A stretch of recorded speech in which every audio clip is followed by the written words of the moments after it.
Bien-aimés en Jésus, nous vous bénissons. Nous sommes encore sur ce plateau avec des éminents hommes de Dieu. On est là pour un autre numéro, un thème très important qui va bénir plusieurs personnes. Avant d'introduire ce thème, laissez-moi nous présenter les intervenants dans ces numéros. C'est le pasteur Michel Badi qui vous parle, ministère Génération Joël. Pasteur Songo, bonjour. Bonjour, pasteur Michel, c'est le pasteur Songo, toujours de la Génération Joël. Que Dieu soit loué. Pasteur Didier, bonjour. Bonjour, homme de Dieu, c'est le pasteur Didier du ministère Génération Joël Kamalondo, si je dois préciser. Avant toute chose, nous allons recommander cette émission entre les mains de Dieu. Nous allons prier. Tendre éternel Père, nous te disons grandement merci pour ce moment. Nous allons bénir, Seigneur Dieu, que tu sois ensemble parce que tu as permis à ce qu'on parle de ta part. Seigneur Jésus, donne-nous la capacité. Saint-Esprit, aide-nous à parler à ton peuple. Tous ceux qui vont nous écouter à travers, Seigneur Dieu, les médias, Seigneur, partout dans le monde, nous les bénissons au nom de Jésus. Que cette émission, Seigneur, nous bénisse plus d'une personne et que ta grâce se manifeste. Nous voulons faire ta part, Dieu, nous voulons que ta grâce se manifeste. C'est en ton nom, Jésus, que nous venons ici de prier. Amen. Amen. Alors, je disais un thème très important autour duquel nous allons émettre certains avis. Nous allons réfléchir ensemble avec les éminents hommes de Dieu. On va parler sur quoi? Les temps de la fin. Les temps de la fin. Les temps de la fin regorgent beaucoup de choses. Il y a des événements, il y a certaines caractéristiques. Est-ce réellement on peut parler du temps de la fin? Est-ce que l'Église aujourd'hui peut s'arrêter un peu afin de réfléchir par rapport à cette question importante sur les temps de la fin? On ne peut pas parler de choses dont la Bible elle-même ne renseigne pas. Si Jésus, la parole de Dieu, parle du temps de la fin, hélas, nous pouvons également aborder cette question épineuse et importante. Pourquoi ne pas en parler? Est-ce que nous vivons les temps de la fin? Est-ce réellement le monde est en train d'aller vers la fin? Ce sont là aujourd'hui des questions qu'on peut se poser. Et qu'est-ce qui caractérise les temps de la fin aujourd'hui? Est-ce que l'Église est censée en parler? Alors nous allons aborder toutes ces questions avec les éminents hommes de Dieu. Je crois que Dieu va nous faire grâce. D'entrée de jeu, j'aimerais que nous lisions ensemble un passage, 1 Timothée, chapitre 4. 1 Timothée, chapitre 4, on va commencer par le premier verset et le suivant. La parole de Dieu énonce ceci, mais l'Esprit dit expressement que dans les derniers temps, quelques-uns abandonneront la foi pour s'attacher à des esprits séducteurs et à des doctrines des démons. Par l'hypocrisie des faux docteurs portant la marque de la flétrissure dans leur propre conscience, prescrivant de ne pas se marier et de s'abstenir d'aliments que Dieu a créés pour qu'ils soient pris avec action de grâce par ceux qui sont fidèles et qui ont connu la vérité. Car tout ce que Dieu a créé est bon et rien ne doit être rejeté pourvu qu'on le prenne avec action de grâce. Ça, c'est Paul qui écrit à son enfant dans la foi, Timothée. Je disais tantôt, est-ce qu'on peut parler du temps de la fin ou les événements du temps de la fin?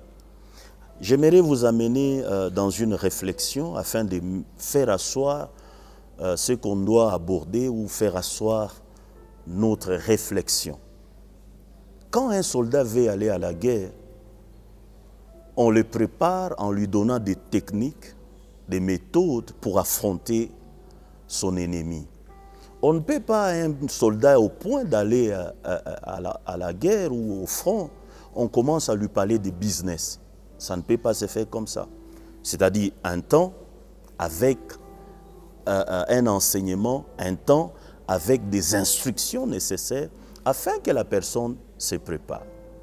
Quand une femme veut entrer dans un mariage, on ne peut pas à la veille lui parler d'autre chose. On prépare la mariée afin d'entrer dans une nouvelle étape de sa vie pour bien sûr, faire ou aborder un bon mariage. Ainsi de suite. Ça, c'est une simple réflexion.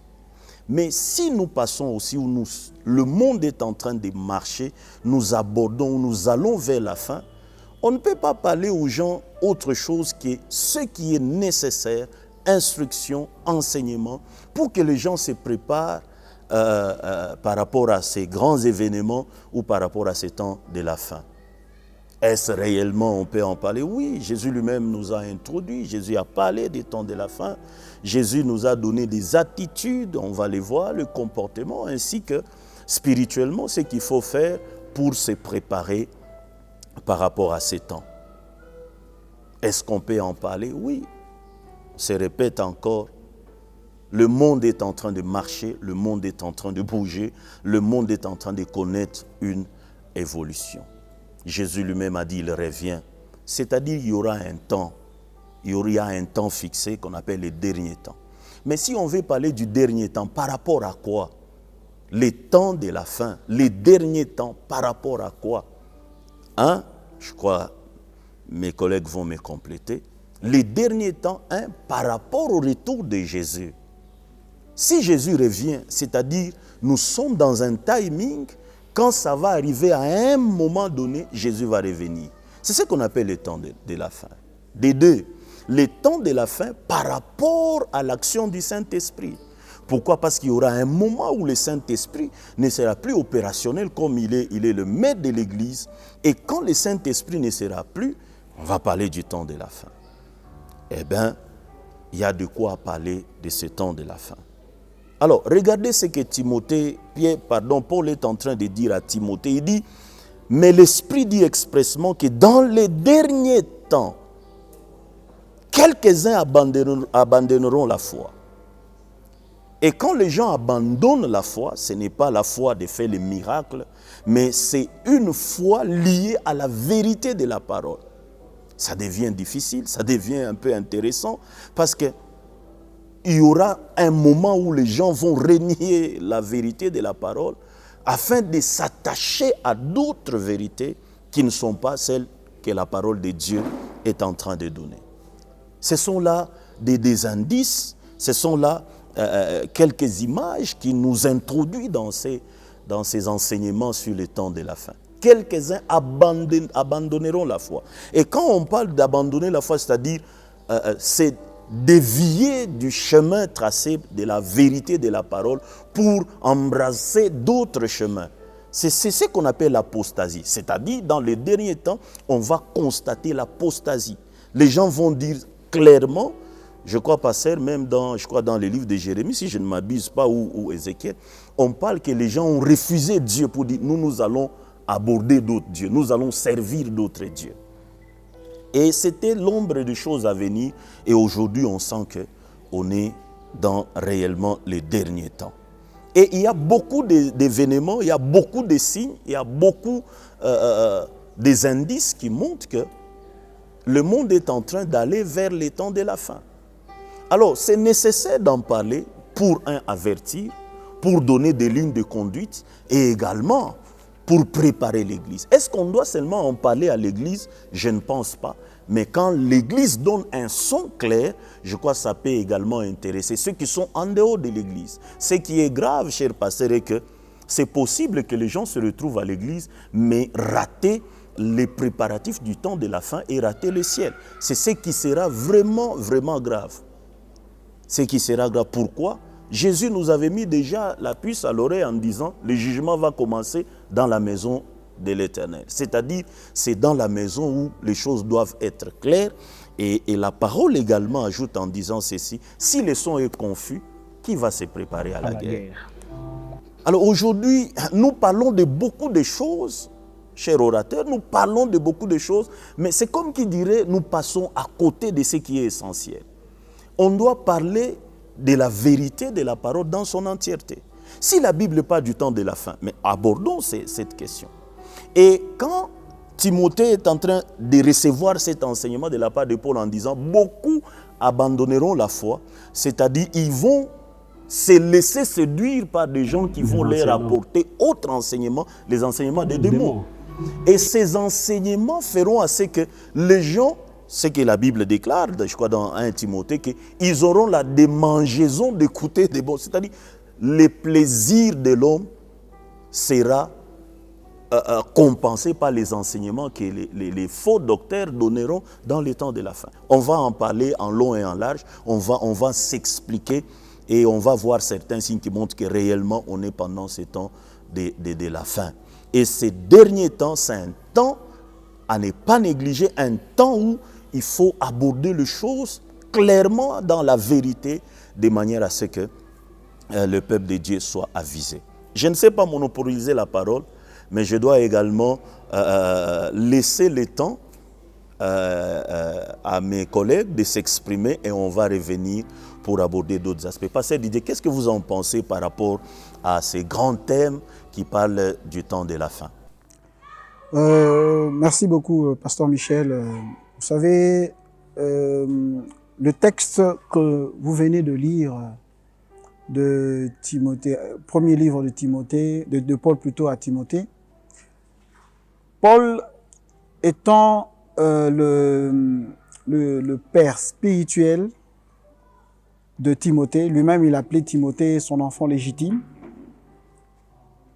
il a pu écrire à Timothée cette lettre pour essayer de lui donner des directives par rapport à la gestion de l'Église, parce que ce sont des épîtres, les 3 épîtres de Paul qu'il a écrites à Rome, première épître, deuxième épître à Timothée et même Tite.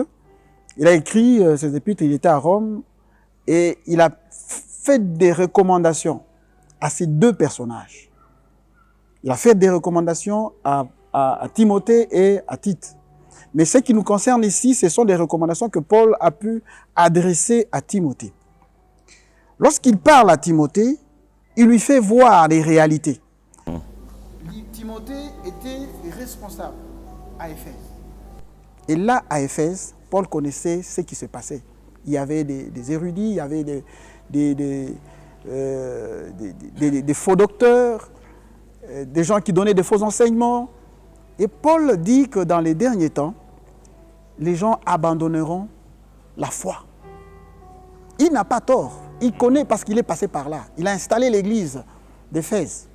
Il connaît comment ces choses se font. Et il donne des recommandations à son fils Timothée. Mais ce qui m'intéresse beaucoup plus, c'est ce que Paul a pu aborder dans la deuxième épître à Timothée, au chapitre 3, quand il est en train de dire ceci. Sache que dans les derniers jours, il y aura des temps difficiles.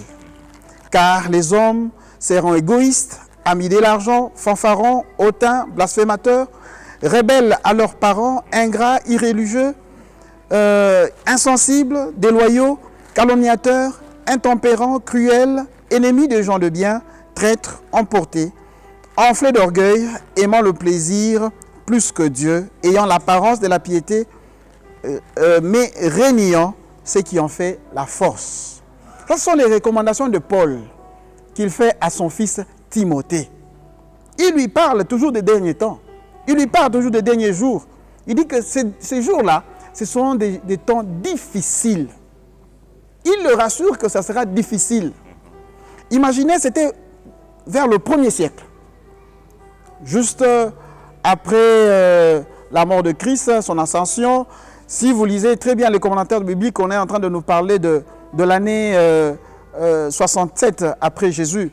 C'est l'année où Paul plutôt a écrit cette épître à son fils Timothée. Il lui a écrit, c'était pendant le 1er siècle. Il lui écrit cela. Mais aujourd'hui, nous sommes au 21e siècle. Cette parole est d'actualité. Elle ne périt pas, elle persiste parce que nous avons des faits que nous constatons. Nous voyons que les gens ont abandonné la foi. Les gens font autre chose, ils renient la vérité, ils vont en dehors de la vérité. En soi, quand nous parlons, nous disons que les gens renient la vérité, ils sont en dehors de ce que Jésus lui-même a donné comme enseignement. Jésus lui-même, il dit, que je suis le chemin, la vérité et la vie. Donc si tu t'écartes de Jésus, Jésus qui est, on dirait, symbolisé par la parole de Dieu, si tu t'écartes de la parole du Seigneur, de ce que la parole de Dieu déclare ou annonce, tu es en train de renier la foi. Et c'est ainsi que Paul est en train de parler à Timothée. Il lui dit, vers les derniers temps, vers les derniers jours, les temps seront difficiles. Comment cela sera difficile? Il parle. Il dit, les hommes seront égoïstes. Nous aurons des gens égoïstes, amis de l'argent. Au lieu que les gens soient amis, des hommes, mais ils deviennent amis de l'argent. Et ce sont des choses que nous rencontrons, non seulement à l'église, mais nous rencontrons même dans la communauté, dans la vie pratique. Nous voyons des gens se faire du mal. Quelqu'un qui peut amener son ami au tribunal parce que l'ami lui doit, il n'a pas donné l'argent, dans le temps fixé, mais parce qu'il aime l'argent, il l'amène là au tribunal. Ce n'est pas que l'ami n'a pas voulu, mais vous sentez que là, cet homme aime l'argent. Il est ami de l'argent. La Bible parle même du fanfaronnade. La Bible dit que les gens seront fanfarons. Quand on parle, on dit être fanfaron. On veut juste dire, on manifeste vers l'extérieur ce qui est à l'intérieur. Ce qui est là-dedans, on manifeste. Et j'aime maintenant, là je peux parler même surtout à nous, hommes de Dieu. Quand Dieu nous utilise, on va à gauche, à droite, Dieu fait un miracle, tout ça. Est-ce que nous sommes capables de dire, de nous taire et de laisser Christ lui-même croître? Ou bien nous passons toujours, Dieu a fait ceci par moi, Dieu a fait ceci. Bon, vous pouvez dire que c'est un témoignage, mais je pense que nous devons revenir vers la parole de Dieu. Jésus-Christ lui-même, à un certain moment, il ne voulait pas que les gens sachent qu'il a fait un miracle. Il agit, lui qui est notre modèle, il peut faire un miracle là. Il dit, bon, ne dis rien, va. Ça, ce sont des choses que nous sommes en train de vivre aujourd'hui. Nous vivons des fanfarons. Que ce soit dans le monde politique, que ce soit dans tout celui qui peut faire quelque chose, qui a la capacité de faire quelque chose. Même la Bible dit, quand vous donnez à quelqu'un, que la main droite ne sache pas ce que la main gauche a donné.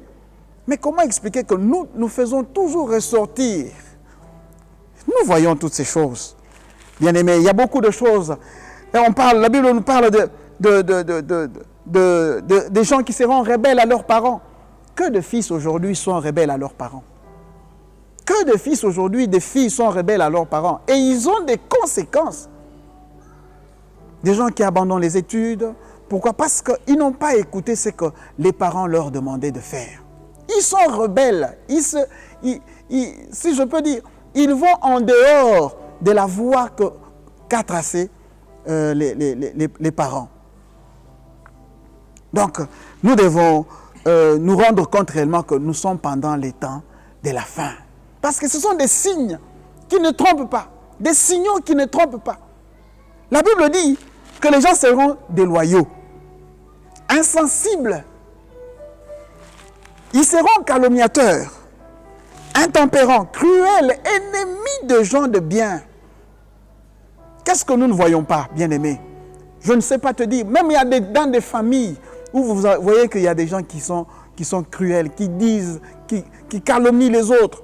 Il suffit qu'ils apprennent une petite chose sur telle ou telle autre personne. Ils amplifient. Ils sont ennemis de gens de bien. Ils ont même un comportement comme celui du diable. Parce que le diable, il est là. Il est comme un traître. Il est souvent emporté. Il est enflé d'orgueil. Les gens qui aiment le plaisir plus que Dieu. Aujourd'hui, si nous demandons aux gens, et comme on est en confinement là, on dirait que nous sommes en train de passer un temps de transition. Nous sommes en courtoisie spirituelle. Nous sommes en courtoisie. Les gens peuvent prier quand ils veulent, le jour où ils veulent. Donc, pourquoi tout ça? Parce ils aiment le plaisir. Ils veulent avoir beaucoup de temps à passer devant la télé, à passer devant sur l'internet, en train de télécharger, en train de suivre je ne sais quoi. Mais pour seulement prier ou se retirer quelque part afin de chercher la face de Dieu, les gens ne le font pas. Bien-aimés, Dieu ne veut pas que nous puissions perdre de vue. Nous sommes pendant les temps de la fin. Pendant les derniers temps, Papa Michel, je pense que vous nous avez introduit, vous nous avez parlé de la foi, de la doctrine, comment est-ce que les gens sont en train, même le pasteur Songo là où il est, je pense qu'il va nous édifier. Je peux lui donner aussi la parole pour qu'il nous édifie sur ce point-là. En tout cas, merci beaucoup, pasteur Didier, pasteur Michel, pour la parole. Effectivement, au regard de ceux qui s'observent, nous nous rendons compte qu'effectivement, nous sommes dans le temps de la fin. Parce qu'il y a plusieurs événements qui montrent que le monde est en train de toucher vers sa fin. Pour bien comprendre ce que je suis en train de soutenir, nous allons lire simplement dans Matthieu chapitre 24. C'est un texte qui me plaît beaucoup. À partir du premier verset, vous allez vous rendre compte que la Bible dit « Comme Jésus s'en allait au sortir du temple, ses disciples s'approchèrent pour lui en faire remarquer les constructions. Mais il leur dit « Voyez-vous tout cela? Je vous le dis, en vérité, il ne restera pas ici pierre sur pierre qui ne soit renversée. » Il s'assit sur la montagne des Oliviers, ça j'aime, et les disciples vinrent en particulier lui faire cette question. Dites-nous, quand cela arrivera-t-il et quel sera le signe de ton avènement et de la fin du monde? Jésus leur répondit, prenez garde, que personne ne vous séduise, car plusieurs viendront sous mon nom, disant c'est moi qui suis le Christ, et ils séduiront beaucoup de gens. Vous entendrez parler de guerre et de bruit de guerre. Gardez-vous d'être troublés, car il faut que ces choses arrivent. Mais ça ne sera pas encore la fin. Ce que j'aime, c'est qu'il continue en disant une nation s'élèvera contre une nation et un royaume contre un royaume. Et il y aura en divers lieux de famines et de tremblements de terre. Tout cela ne sera que le commencement des douleurs. Vous entendrez parler de guerre et de bruit de guerre. Gardez-vous d'être troublés, car il faut que ces choses arrivent. Effectivement, pasteur Michel, pasteur Didier, il faut que ces choses arrivent. Aujourd'hui, nous vivons de temps troublants, si je peux le dire ainsi. Et lorsque nous observons attentivement les événements qui se passent dans le monde, nous sommes en train de croire que la parole de Jésus ne passera pas vain. Donc ce qu'il a dit va s'accomplir. Parce qu'il y a beaucoup de choses qui montrent aujourd'hui que nous sommes dans les temps de la fin. Nous sommes dans les derniers jours. La Bible parle de beaucoup d'événements. Et quand on regarde parmi ces événements, vous allez vous rendre compte qu'il y a prolifération aujourd'hui, même de faux serviteurs, même de faux prophètes. Dans le texte, on a parlé de faux Christ. Même dans Marc, la Bible ajoute en disant, si quelqu'un vous dit alors, le Christ est ici, n'y allez pas. Exact. Et ne le croyez pas. Exact. Car il s'élèvera de faux Christ, et de faux prophètes. Ils feront des prodiges et des miracles. Aujourd'hui, regardez, tout le monde, pasteur, cherche à impressionner les autres par des miracles. Des miracles, je dis bien, fabriqués. Oui. Parce que nous avons plusieurs cas. Ça démontre qu'aujourd'hui, les soi-disant serviteurs de Dieu, les hommes de Dieu n'ont pas honte de monter même de faux témoignages. Quelqu'un qui n'a jamais été à Istanbul, il vous dit que non, pendant que j'ai prêché à une église d'Istanbul. Donc, vous savez, les gens n'ont même pas honte de mentir du haut de la chair. Donc, vous allez vous rendre compte qu'aujourd'hui, quand vous regardez, pasteur, ce sont des faux témoignages, ce sont des faux serviteurs qui sont en train de se multiplier. Mais ce que j'aime, quand le faux se multiplie, il y a aussi le vrai qui se multiplie. Amen. C'est ce qui est important. Amen. Mais ce sont des événements qui nous montrent que le monde est en train de toucher vers sa fin. Exact. Et comme deuxième événement, vous allez vous rendre compte, la Bible parle de guerre, la Bible parle des famines, la Bible parle des tremblements de terre. Donc quand on parle de guerre, aujourd'hui nous les vivons, même dans notre pays. Quand vous suivez la télévision, on vous dit que nous sommes agressés par la Zambie, Nous sommes agressés par le Rwanda. Maintenant, c'est la Centrafrique qui commence à nous agresser. Je me pose la question, bon, qu'est-ce qui se passe? Donc, vous allez vous rendre compte que la Bible aujourd'hui, les paroles que Jésus-Christ a dites concernant les derniers temps sont en train de se confirmer. Quand on regarde par rapport aux familles, pasteur, vous allez vous rendre compte qu'aujourd'hui, je suivais dernièrement la télévision, il y a des sauterelles sauvages qui ont ravagé des plantations de l'Éthiopie jusqu'au Kenya.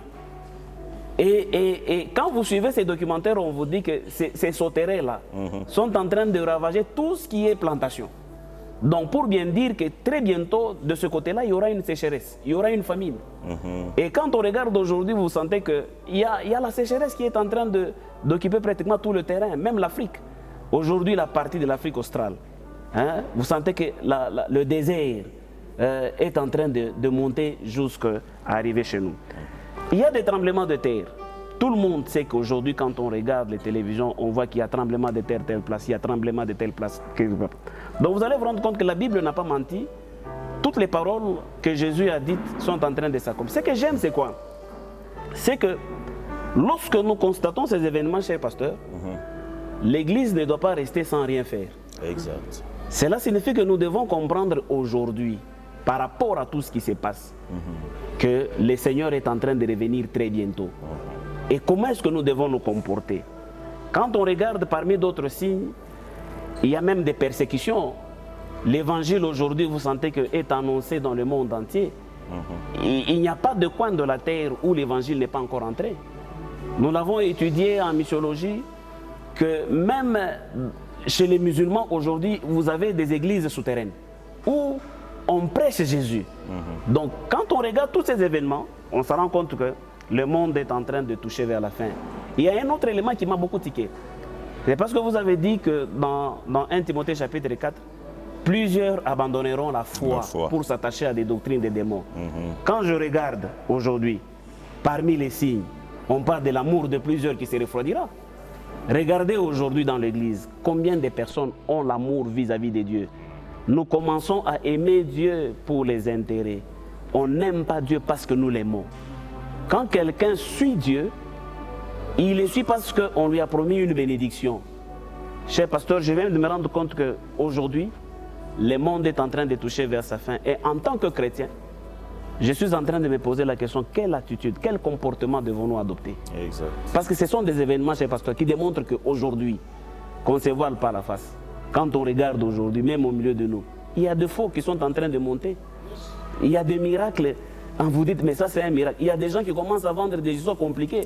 Si Jésus revenait aujourd'hui, je me pose la question, trouvera-t-il la foi?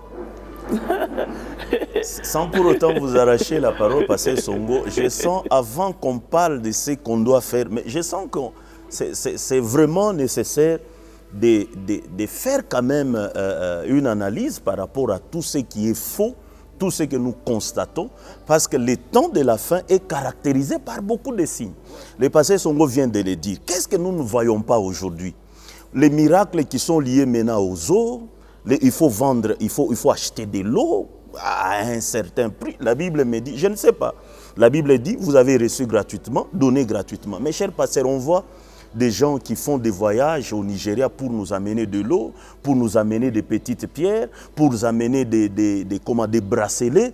Mais ces genres de choses, de l'huile, et on sent que maintenant la foi est attachée à des choses matérielles.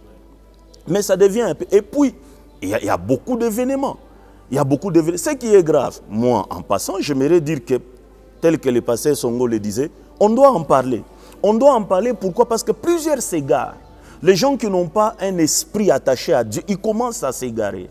Et il y a des gens spécialistes en égarant les gens. Mais ils le font pas pour l'intérêt de Dieu, mais pour leur propre ventre. Pour leur propre ventre. Le pasteur Didier le disait aujourd'hui, mais les réseaux sociaux, c'est comme qui dirait une plateforme où chacun vient se vanter. Chaque pasteur aujourd'hui, je ne sais pas pasteur, je ne sais pas. Aujourd'hui, c'est comme qui dirait, bon, avoir autant de vues sur le net devient quelque chose de... Ça éveille vraiment. C'est un succès aujourd'hui. Autant de vues, autant. Est-ce réellement tous ces gens-là, autant des milliers de vues? Vous êtes sûr que non, ils sont touchés par la parole de Dieu? les églises sur les réseaux aujourd'hui, ça pose un problème. Donc il y a vraiment une litanie d'événements qui montrent à suffisance qu'on est dans les temps de la fin. On est dans les temps de la fin. Dans les églises, il se passe des choses terribles et horribles. On doit en parler. On doit en parler aujourd'hui. On vend tout à l'église. On commence à faire des choses qui n'existaient pas autrefois et dans l'église primitive. Mais, pasteur Didier, je ne sais pas, est-ce qu'on peut parler aujourd'hui de la modernisation également dans les choses de Dieu? Parce qu'on sent que c'est comme qui dirait aujourd'hui, prêcher la sanctification, c'est révolu. Prêcher le salut, pasteur Songo, c'est révolu. Les prédications à la une aujourd'hui, c'est la bénédiction matérielle, c'est toutes ces choses-là. On n'en disconvient pas, c'est beau, bien. Mais c'est comme qui dirait aujourd'hui, les hommes de Dieu sont aussi à la base. Les hommes de Dieu ne préparent pas assez le peuple pour se préparer ou pour être prêt par rapport à ces temps de la fin. Je crois que c'est de cette manière-là, Paul nous donne quand même un modèle. Je disais tantôt, quand vous lisez la parole de Dieu, Paul est en train de dire à Timothée, je sens que je suis arrivé à la fin. Mais quand il est arrivé à la fin, pasteur Didier, il a donné à Timothée une ligne de conduite, une manière de faire. Je le disais tantôt, Timothée était presque un pasteur. Et lui-même, il lui dit, je te donne ces choses de manière à ce que tu saches comment se comporter à l'église qui est la colonne de la vérité. La colonne de la vérité. Aujourd'hui, le temps de la fin est aussi caractérisé du fait que la vérité de la parole est tordue et déviée. La vérité de la parole n'est pas prêchée comme il se doit. Pasteur Didier, je ne sais pas si vous pouvez ajouter autre chose par rapport à cela. Pasteur Michel, vous savez, ce que vous dites là, c'est très capital. Nous devons préparer l'Église de Dieu à la rencontre du Seigneur. Jésus-Christ revient bientôt. Nous ne devons pas oublier. C'est une très grande recommandation. Jésus veut que nous puissions marcher selon ses voies. Imaginez Paul, il est en train de parler à Timothée. Pour lui, il pensait que Jésus-Christ reviendrait dans un temps très record. Il ne pensait même pas que Christ pouvait faire. Jusqu'à ce moment-ci, il n'est pas encore rentré pour récupérer son église, pour reprendre son église, pour enlever son église. Il ne pensait pas. Il lui dit bien, il parle des temps, les derniers jours. Qui seront des temps difficiles. Qui seront des temps difficiles. Pour lui, il pensait que ces temps-là, c'était déjà les derniers jours. Il lui disait ça comme ça. Et il lui donne une ligne de conduite. Pour dire que Timothée, même si tu prêches, et même quand il est en train de dire, toi-même tu vois comment moi je me suis comporté. Suis ma conduite. Sois mon modèle. Prends-moi comme ton modèle. Vous voyez un peu toutes ces choses. Timothée avait quelqu'un qui avait le souci de lui transmettre la vérité. Non pas quelqu'un qui est là pour lui transmettre des fables. Non, cher pasteur, cher homme de Dieu, prêchons l'évangile authentique. Redressons l'église de Dieu. C'est là où il le fait. C'est une très grande responsabilité, papa. Aujourd'hui, nous laissons beaucoup de choses, telles que le pasteur Songo l'a dit. Il y a des gens qui fabriquent des miracles. C'est pas possible. Ils fabriquent des miracles. Quelqu'un qui vient là, il paye de l'argent à quelqu'un pour monter un scénario. Parce que Didier, les gens qui s'amènent avec des béquilles, et puis avec des plâtres, monter les pasteurs les faisaient embiermer des miracles. Tout ça c'est quoi? C'est l'amour de l'argent. L'amour de l'argent. Ils veulent faire être fanfarons. Non, bien aimé. Ils veulent l'argent plus que Dieu. Ils veulent l'argent plus que Dieu. Mais ce qu'ils oublient, c'est qu'il y a un temps pour toute chose. Amen. J'aime un verset de la Bible qui nous ramène à regarder le figuier. Oui.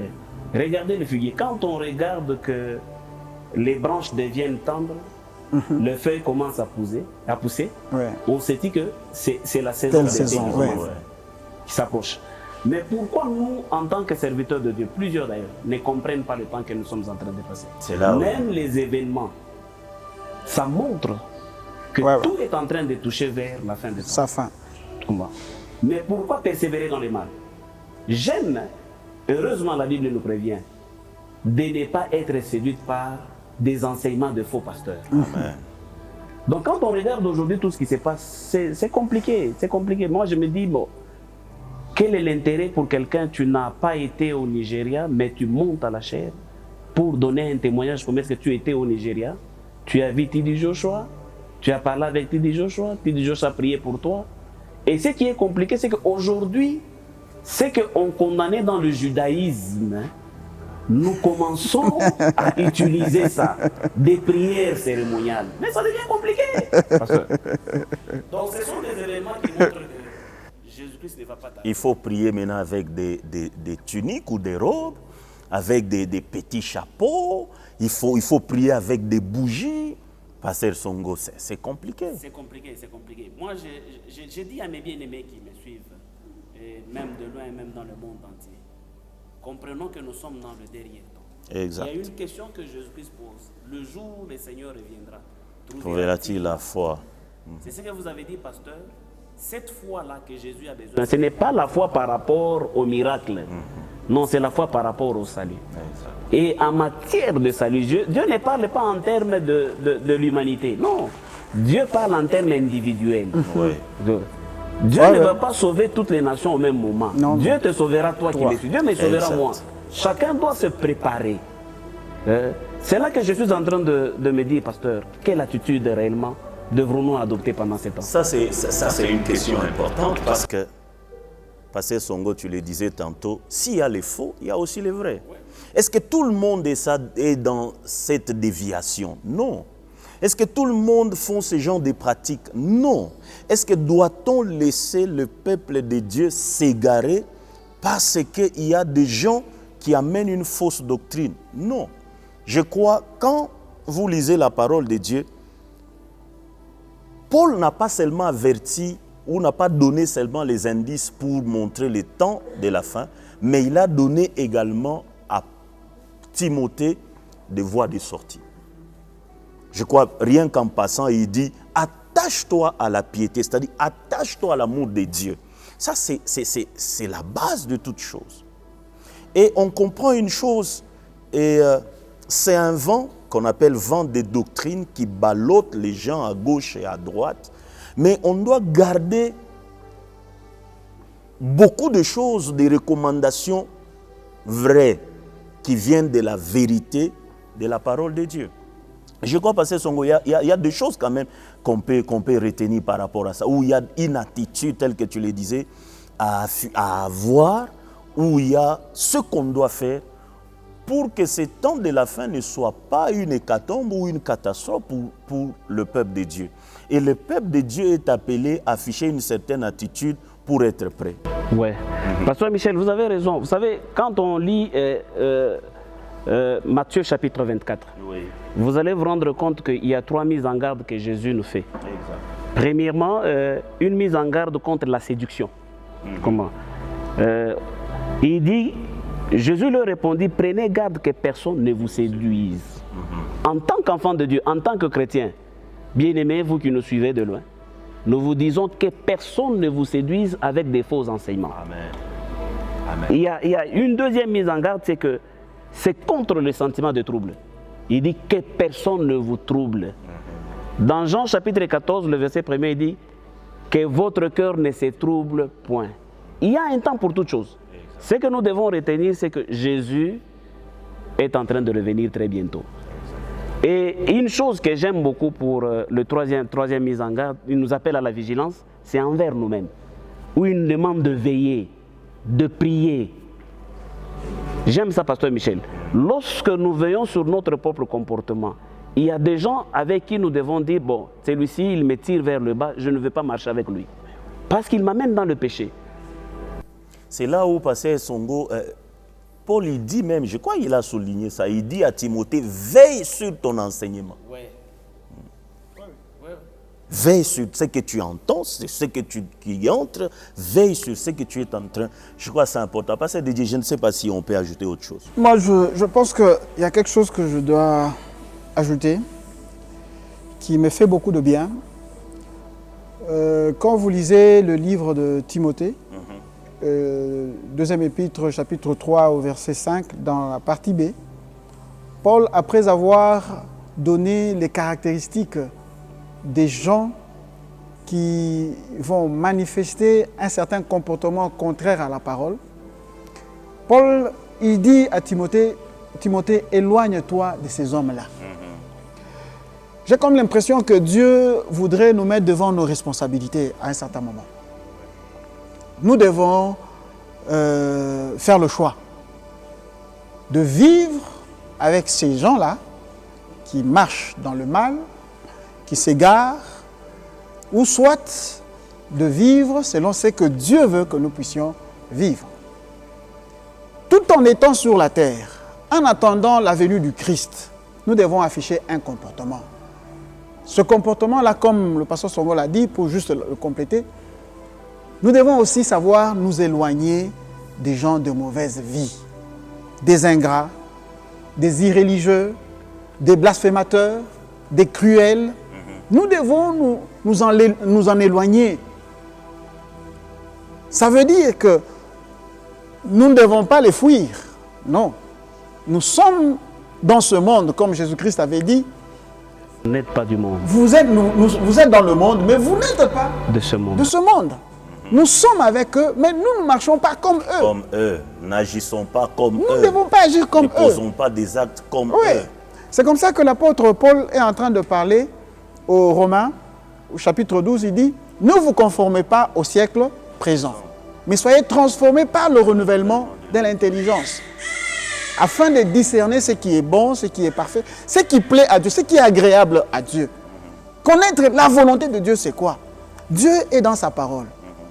Nous devons apprendre à nous éloigner de tout cela qui veulent nous amener loin de la parole du Seigneur. Bien-aimés dans le Seigneur, je nous invite.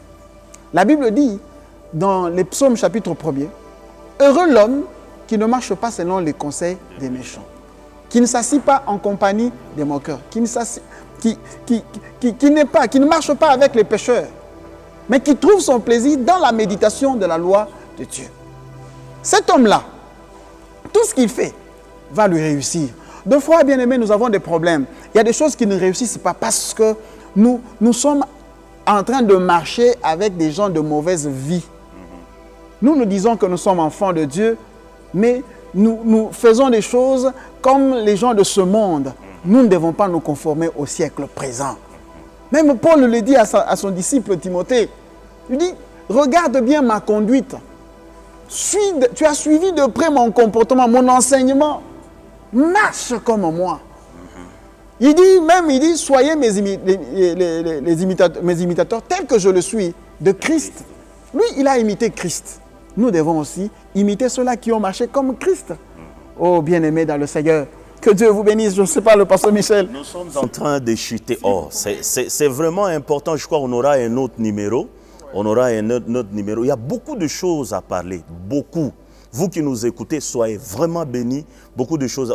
Vous sentez vous-même que j'ai juste joué, j'ai fait juste la police de l'audience. Vous savez qu'il y a encore des choses à parler, mais on aura le temps. Mais on doit retenir quelque chose avant de se séparer. On comprend que, je crois, dans vos analyses, j'ai conclu une chose. Le peuple de Dieu a sa responsabilité de ne pas gober n'importe quoi. Faire, passer Songo, tu le disais, mais faire à la manière des disciples de Béré. Tout ce qui se passe à l'église, mais allez vérifier la parole de Dieu à la disposition de tout le monde. On veut vous faire des choses, vous faire certaines pratiques, vérifier si cela est biblique. Mais il y a également un grand travail, c'est la part des ministres de Dieu. En tout cas, les ministres de Dieu ont une grande responsabilité d'amener le peuple dans la véritable voie, dans la voie de la vérité, que de faire perdre ou d'amener loin le peuple de Dieu. Je crois que c'est d'une part et d'une autre. Les gens, des fois, se plaignent, mais tout est clair, tout est dans la parole de Dieu. Vous vous laissez seulement séduire par des mercenaires. des gens qui sont là, qui travaillent pour le compte de Satan, mais vous vous laissez berner par ces gens. Vérifiez tout dans la parole de Dieu. Mais la plus grande responsabilité, c'est nous les ministres de Dieu. C'est notre responsabilité, pasteur. Revenons dans la vérité de la parole. Présentons les choses d'une manière simple, dans leur simplicité. Nous amenons des théories. Non, non. Jésus a dit des choses simples. Trop simples. L'évangile doit être simple. On doit parler sur la sanctification, sur le salut des âmes. On doit préparer le peuple à rencontrer Jésus. Les temps sont difficiles. On va revenir, pasteur, je crois, il y a beaucoup de choses à ajouter par rapport à ces temps difficiles. Quand c'est difficile, on doit être prêt. Quand c'est difficile, on doit se préparer. Nous vous bénissons au nom de notre Seigneur Jésus. C'est un moment agréable que nous avons passé dans la présence de Dieu. Pasteur Didier, que Dieu vous bénisse abondamment. Amen, papa. Pasteur Songo, que Dieu vous bénisse En tout cas, abondamment. qu'il vous bénisse beaucoup, pasteur. Des interventions édifiantes. On va revenir. On va revenir. Que Dieu vous bénisse. Nous bénissons également nos bien-aimés qui sont à la technique. Que la grâce de Dieu soit sur vous et que l'amour de Dieu soit sur chacun. Et vous qui nous écoutez, soyez bénis. Que personne ne vous séduise plus, que personne ne vous trompe. L'Esprit de Dieu qui a accompagné ou qui nous a accompagnés dans cette émission va ouvrir votre intelligence afin que vous compreniez ce qui est bon, agréable et parfait. Que Dieu vous bénisse abondamment.